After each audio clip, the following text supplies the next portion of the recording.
Good afternoon. You're listening to My Conscious Dad right here on your hometown station, AM 1220 KHTS. I'm your host, Jazmine Urbina, here in the studio with my dad and co-host, Alex Urbina.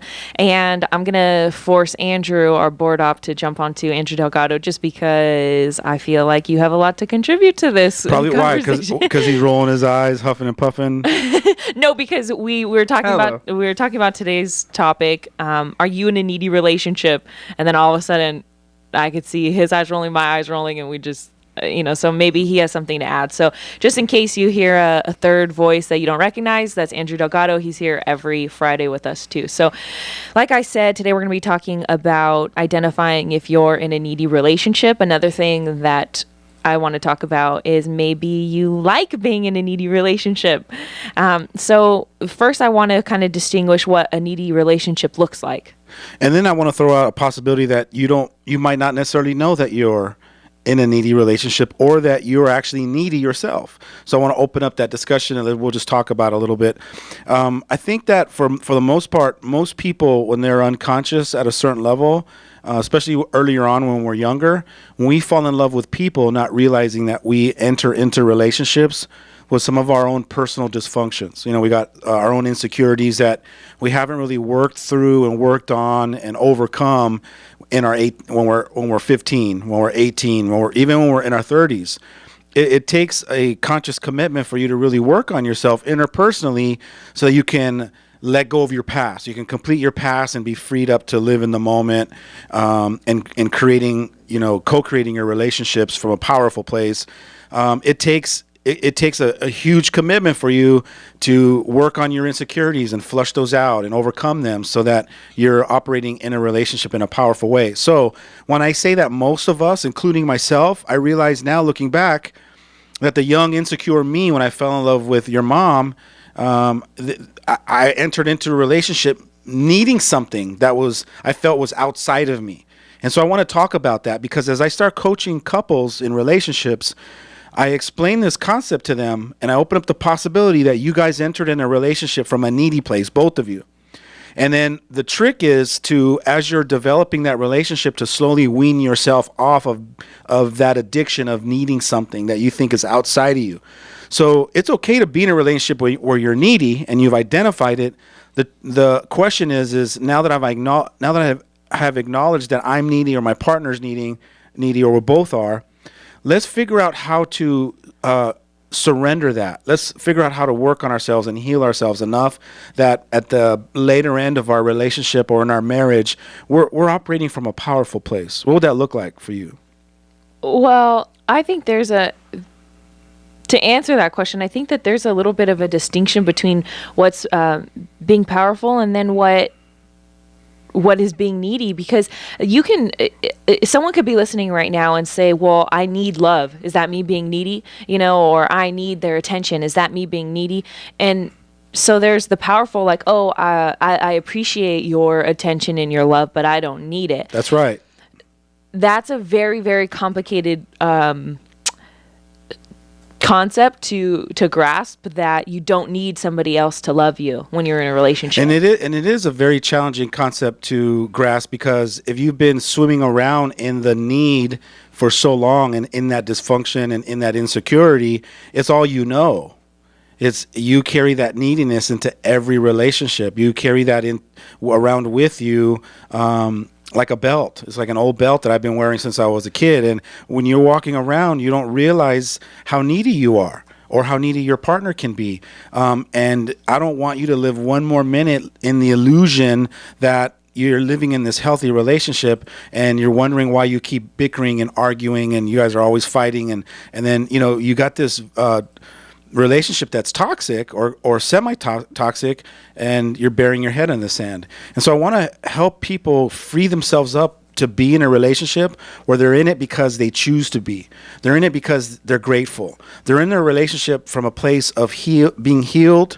They're in a relationship from a place of I'm contributing from my overflow, rather than I'm in it with an empty bucket and I'm going to take everything I can get from you because it's what I need in the relationship. And so there's a healthy relationship and then there's an unhealthy relationship.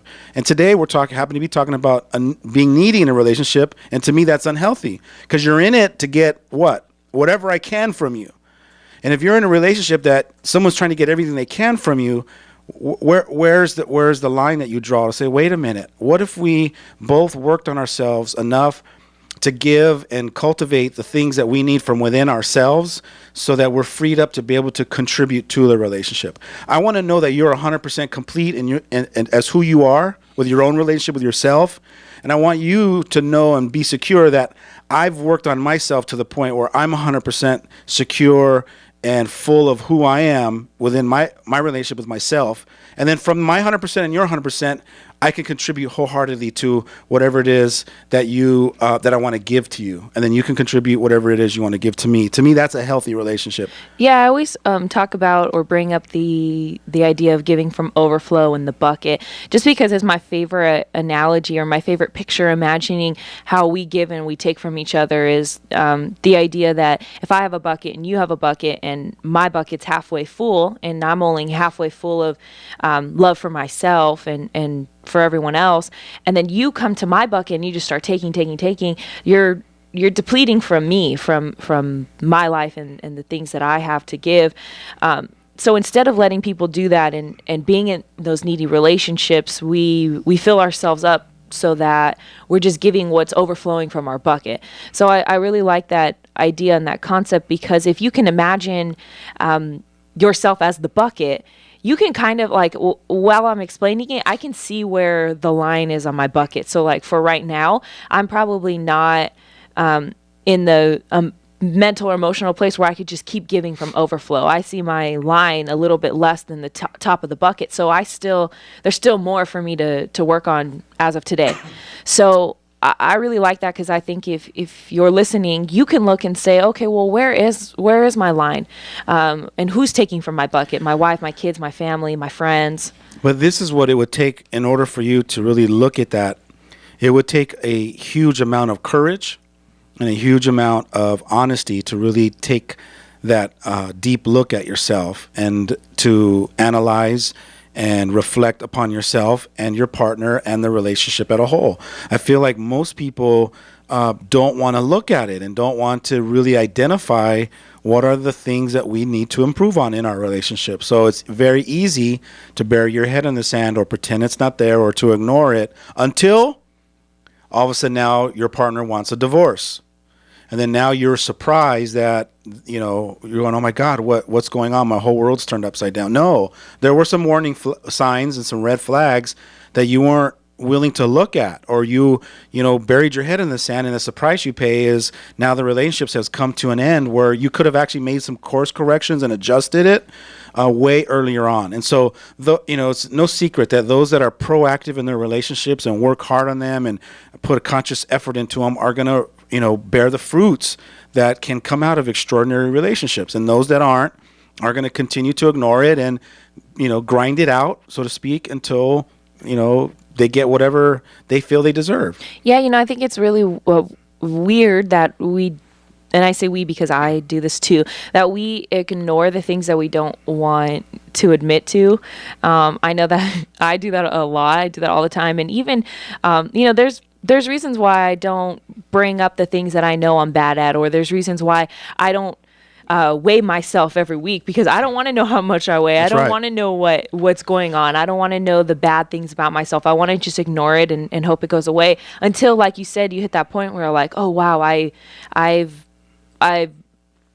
weigh 20 more pounds than I did a year ago. I can't believe it. And then you start, but sometimes it's too late.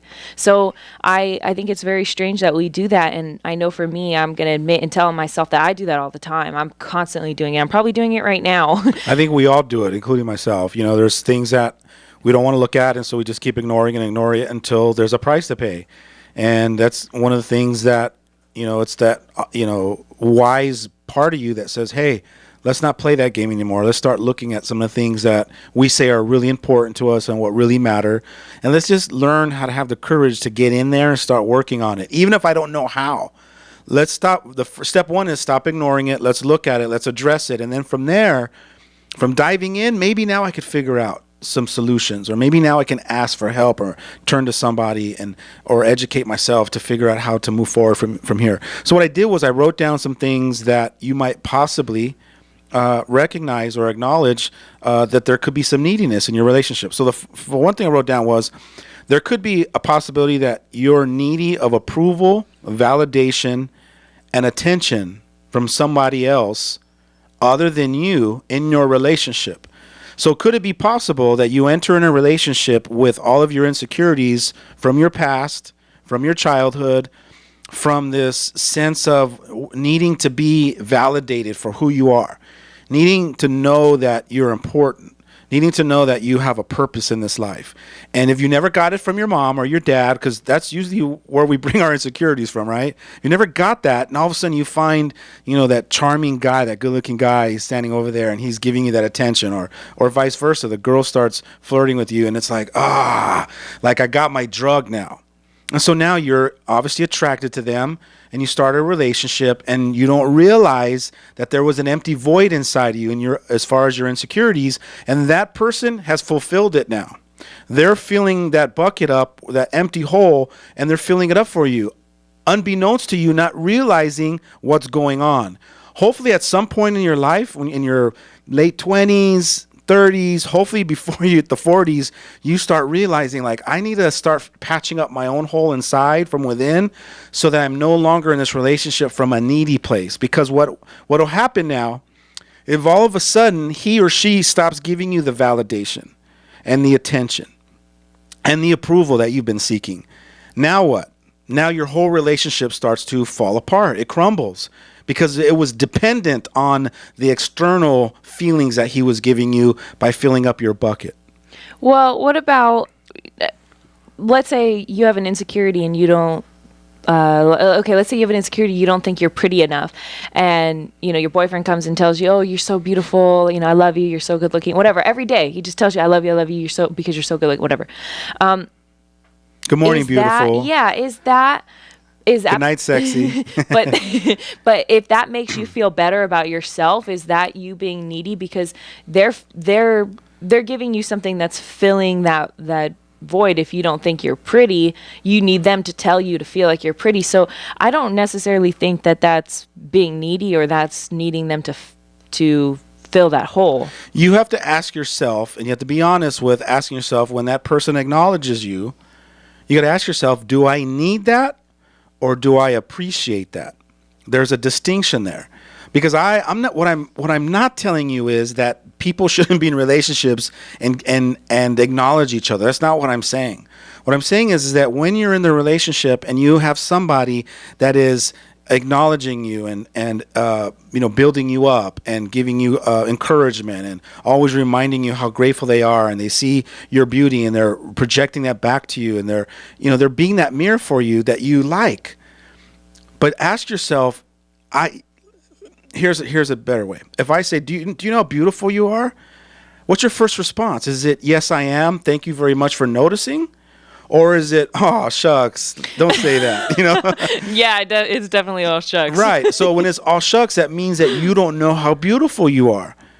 When somebody says, hey, good looking, it's like, hey, thanks for noticing that. Now, some people have been taught that that's arrogant, rather than acknowledging that what you see in me, I see in you as well. Or what you see in me, I see in myself as well. And so it's not arrogant to know who you are or what you're about, or love yourself enough, or to accept who you are. And when you do all that healing work inside, that spiritual work inside, it frees you up to not need that from anyone else outside of you. Because to be honest with you, you can never fill your bucket up enough if it's external.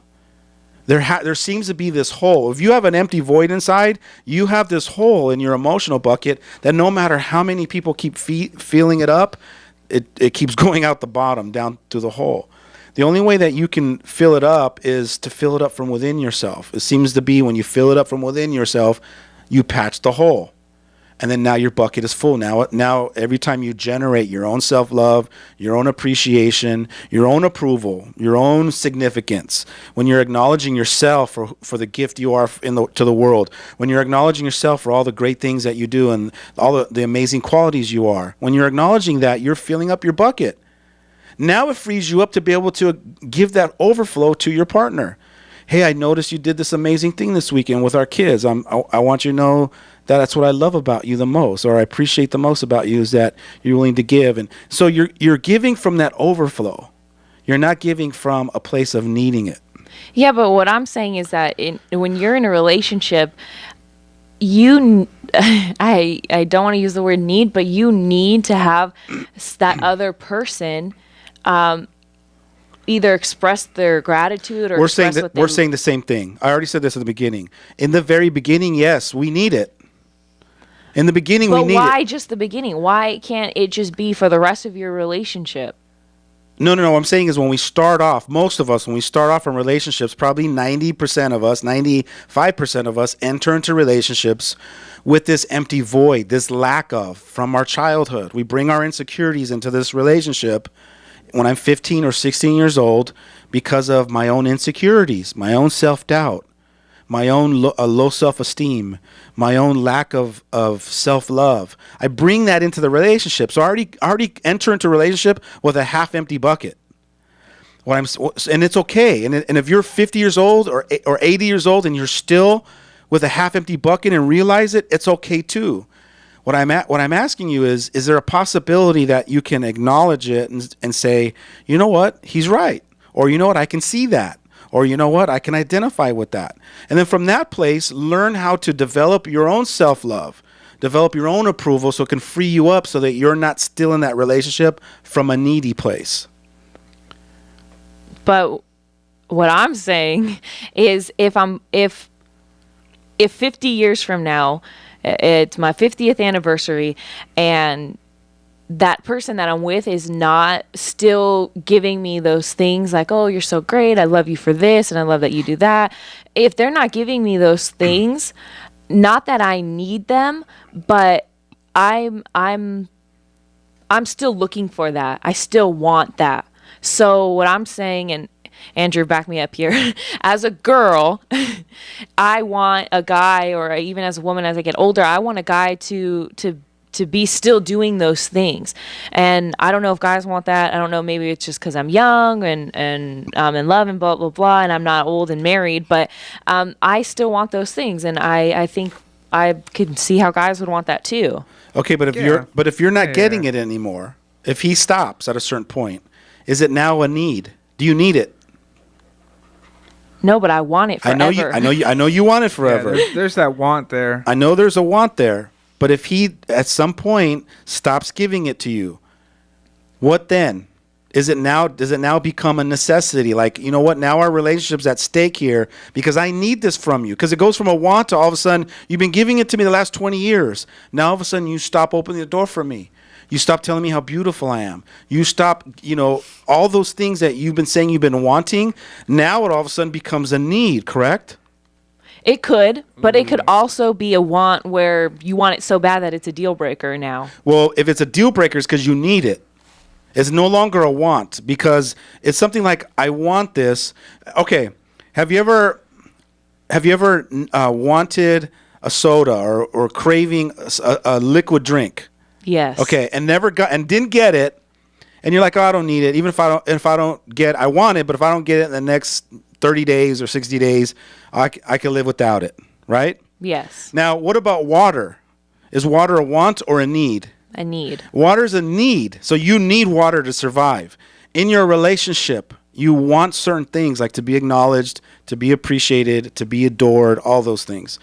But what I'm asking you is, can you turn them into just a want? Whether at the 20th year or 30th year anniversary, if he, for whatever reason, changes, because people change, all of a sudden he changes and he doesn't give that to you anymore. Is that a deal breaker? Do you now need that for the relationship to continue and for you to still love him? No, but are you telling me that I just for 30 years, for 50 years, I'm just going to sit there and want it and hope that one day it comes? Well, what I'm saying to you is that hopefully you will work on yourself and give yourself enough love and appreciation and validation in yourself so that you free yourself up from the need of it. Now, you can want it forever. There's things that I want from your mom all day long. Same thing. I want her love. I want to share my life with her. But I've freed myself from the need of it. Like if she ever says, I love you from if I heard the I love you 2 weeks ago and that was the last one, I'm okay with that because I love myself so much that I don't need that from anybody. Does that mean that I don't want it from everyone? Of course not. I love it. I appreciate it. I'm grateful for it. It fills my bucket up whenever I start to go down a little bit.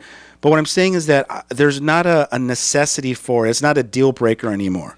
And that's what I want to open up is a possibility of when it becomes a deal breaker, is that now something that you need from that person?